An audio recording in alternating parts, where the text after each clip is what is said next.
এতিয়া হোমৰ কৃষ্ণ আহি থাকিব।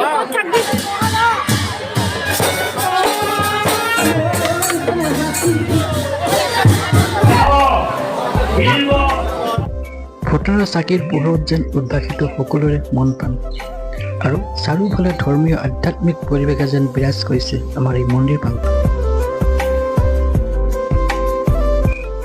নমস্কাৰ, স্বাগতম জনাইছোঁ পশ্চিম দৰং হীৰাপাৰা গাঁৱৰ পৰা আমি ডিকে শৰ্মা। আজিৰ ভিডিঅ'ত আমি উপস্থাপন কৰিম আমাৰ গাঁৱৰ জেঠমহীয়া ৰাজহুৱা সভাৰ কিছু ভাল লগা মুহূৰ্ত। যোৱা অনাগত বছৰৰ দৰে এইবেলিও দুইদিনীয়াভাৱে আমাৰ গাঁৱৰ শিৱ মন্দিৰত আয়োজন কৰা হৈছে ৰাজহুৱা সভা, যাক এক কথাত কোৱা হয় গুণ চাপৰিৰ সভা। আজি 30 মে 2026। আজি আমাৰ সভাৰ গুণ। পুৰোহিত দেৱেও আবেলিৰ পৰাই পূৰ্ণগতিত পূজাৰ কাম আৰম্ভ কৰিছে। ইফালে ওজাপালিসকলেও তেওঁলোকৰ গীতবোধসমূহ আৰম্ভ কৰিছে। মুখৰিত হৈ পৰিছে পূজাস্থলী।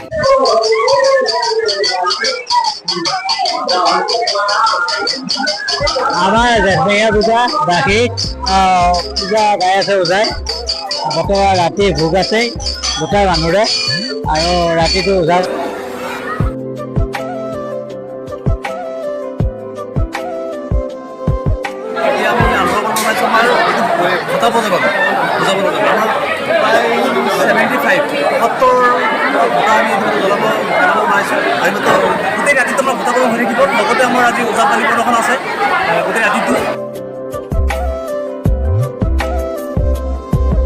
গুণচাপৰি সভাৰ গোন্ধৰ নিশা প্ৰজ্বলন কৰা হয় ফটা। গাঁৱৰ আধা সংখ্যক মানুহেই তেওঁলোকৰ ঘৰৰ সুখ শান্তি আৰু মংগলাৰ্থে মহাপ্ৰভু বাসুদেৱৰ নামত ফটা জ্বলায়। এইবাৰ মুঠ 58 নগৰ মানুহে ফটা দান কৰিছে।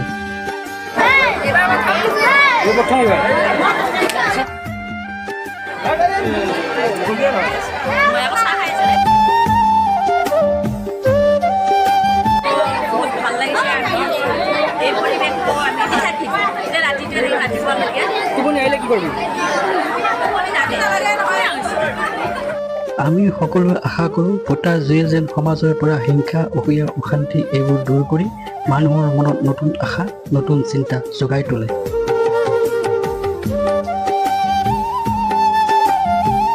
গাঁৱৰ সকলো মানুহৰ সহায় সহযোগিতাত সাফল্যমণ্ডিত হৈ উঠিছে এই অনুষ্ঠানভাগ।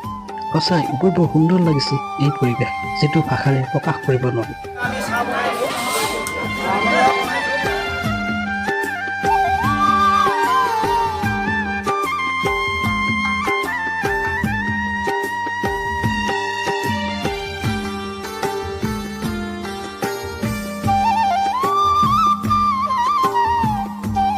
ফটা জ্বলোৱা সম্পূৰ্ণ হোৱাৰ পাছত নিশা 11মান বজাত আৰম্ভ হয় ওজাপালি।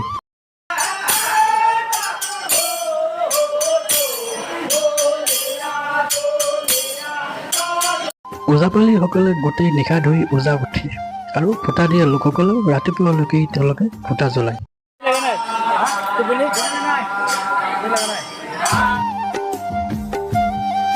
যোৱা ৰাতি সভাৰ গুণ হৈ যোৱাৰ পাছত আজি সভাৰ মূল পূজা ভাগ। ৰাতিপুৱাৰ পৰাই নানান কামত ব্যস্ত হৈ পৰিছে গাঁৱৰ লোকসকল। চাফ চিকুণ কৰা, ভোৰ বনোৱা আৰু কত যে কিমান কাম। ফুলৰ কাম কৰি আছোঁ আৰু এইগিলা কাম কৰি ভাল লাগে। বহুত বছৰ হ'লে এইগিলা কাম কৰিব আমাৰ বৰ্তমান। প্ৰতি বছৰে কৰা নেকি ফুলৰ কাম? বছৰে খুব ভাল লাগে নে? একেবাৰে আমি মানে এই কামটো কৰি বহুত ভাল পাওঁ। ৰাতিপুৱা 10 বজাত আৰম্ভ হয় পানী তোলা পৰ্ব। গাঁৱৰ জীয়াৰী বোৱাৰী সকলো আগভাগ লয় এই অনুষ্ঠানত।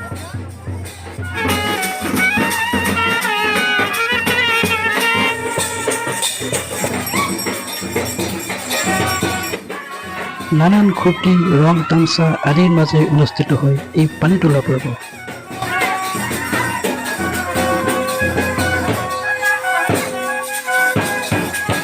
সঁচাই এনেকুৱা মুহূৰ্তবোৰে যেন মনত এক অনাগন প্ৰশান্তি আনি দিয়ে, যিটো উপলব্ধি কৰিব পাৰি কিন্তু ভাষাৰে বৰ্ণনা কৰিব নোৱাৰি।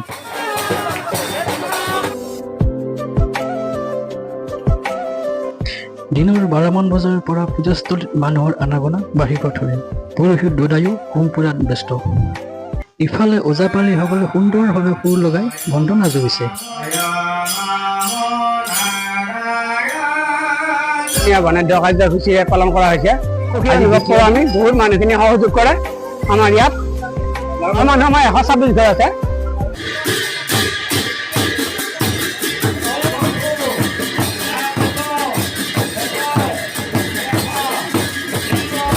মানুহেৰে লোকে লোকাৰণ্য হৈ পৰিছে পূজা প্ৰাংগণ।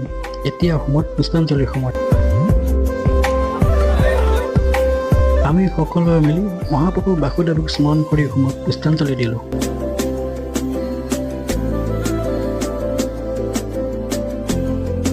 আমি সকলোৱে আশা কৰোঁ পৰম কৰুণাময় মহাপ্ৰভু বাসুদেৱে যেন সমাজৰ পৰা অপায় অমংগল দূৰ কৰি সকলোৰে মংগল কৰে।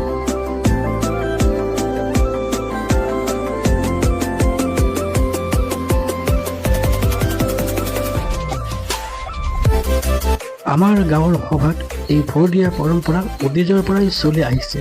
ভোৰত মা শীতলাক পূজা দি বিসৰ্জন দিয়া হয় ভোৰ। ভোৰ পূজাত শীতলা মাক পাৰ কণী নৈবেদ্য অৰ্পণ কৰি কৰা হয় পূজা। পূজাৰ পাছত গাঁৱৰ সকলো মানুহে শীতলা মাক স্মৰণ কৰি ভোৰত সেৱা লয়।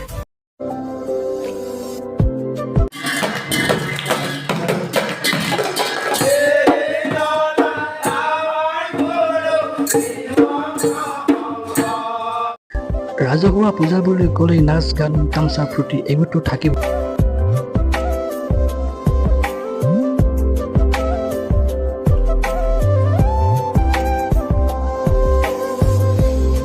আচলতে এইবোৰেই মানুহৰ মাজত জগাই তোলে সঁচা ভালপোৱা আৰু বিশ্বাস।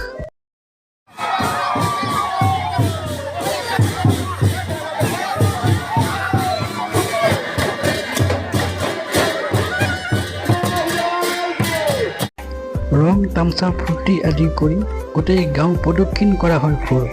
প্ৰদক্ষিণৰ পাছত পানীত বিসৰ্জন কৰা হয় ভোৰ।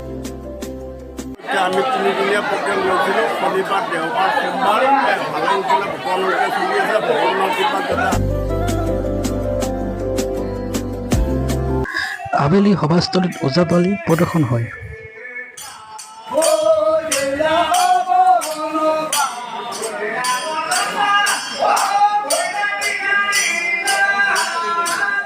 আমন্ত্ৰিত ব্যক্তিসকলৰ লগতে গাঁৱৰ সকলো মানুহেই আবেলি সভাস্থলীত ওজাপালি উপভোগ কৰে আৰু এক স্মৰণীয় মুহূৰ্তৰ সাক্ষী হয়।